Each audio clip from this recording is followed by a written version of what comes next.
eto amin'ny tranony Zakotondrasavy zay zao andeha manga ny bebe Rosenberta ny mpanao gazety Zokiolona rehefa manomboka efa tonga eto Sadolo ry zareo. Io ny taranaka koa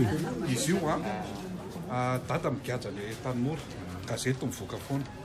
anankitelo ny voazanana dia nisy article navoaka amin'ny mama koa dia natsoina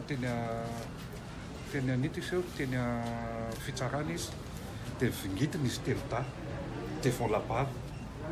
dia noho izay fotsiny dia tsy nampidiriny normal izy teny hoe nampidiriny mpitsara tamin'izany fotoana izany raha antsika malaky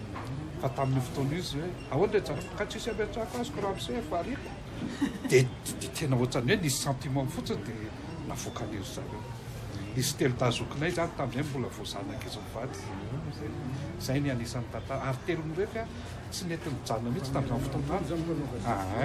misy zanjony dada faralahy zay hoe pasteur Zavitsivera anisan'ny tantana an'io tamin'ny fotoan'andro dia tantara fofoy ohatr'izay izy zany anisan'ny namorona ny tenin'ireo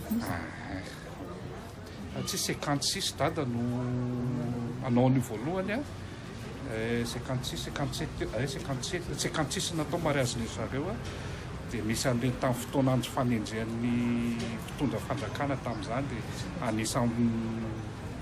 niaran'izany ny telonorefy mipasivava sy ireo mongo vaovao sy ny maresaka zay tantara fofo antsika anao gazety mama iza moa